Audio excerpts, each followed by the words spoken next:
Welcome to week 5 and the last of our weeks of this study, Broken and Beloved. This week we look to Luke chapter 7, verses 36 to 50.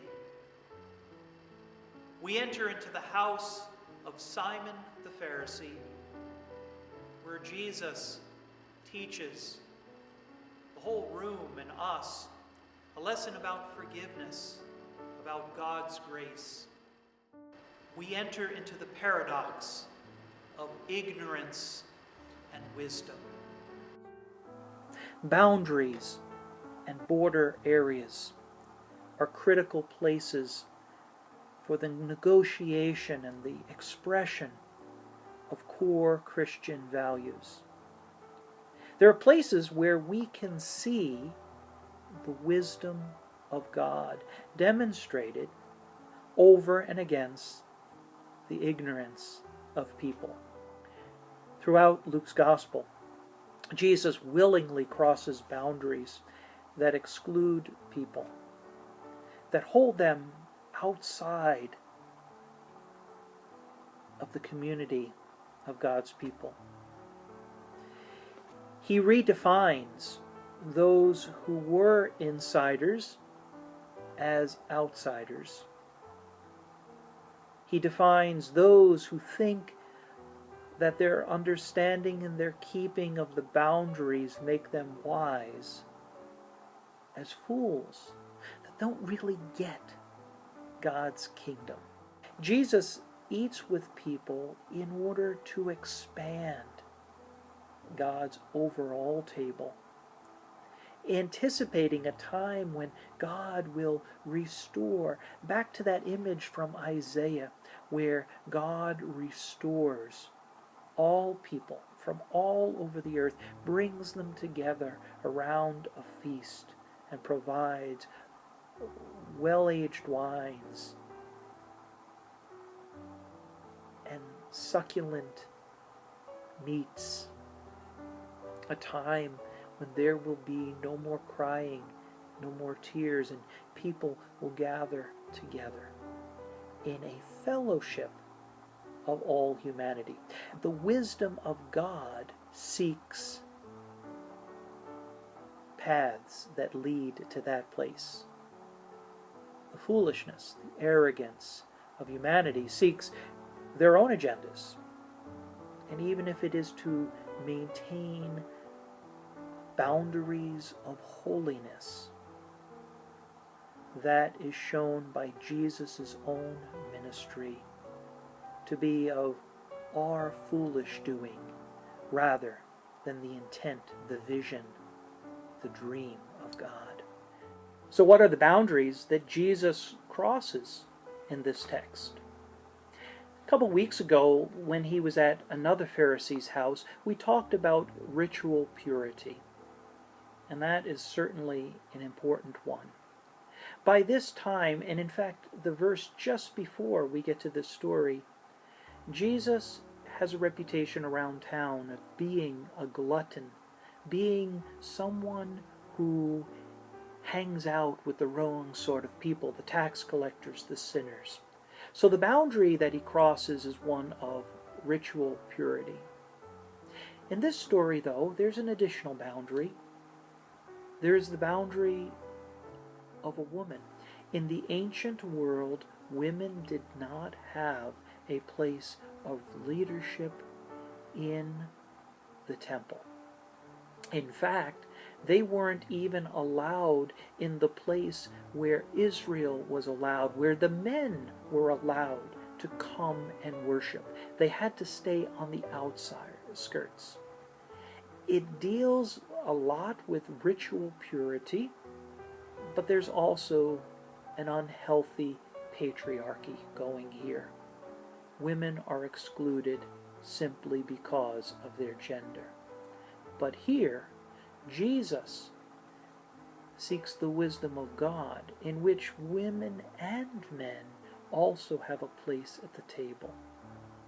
Forgiveness becomes a way of joining both men and women to the holy table of God. And that in Jesus' mind is shared abundantly and generously with all. No one is excluded from that gift of God. The encounter between Jesus and a woman who anoints with oils is recorded in all four of the Gospels. But Luke is the only story to locate this story in the home of a Pharisee. In Luke's account, the negative reaction comes not from the disciples who thought that the money could be used better in the ministry and carrying out of gospel.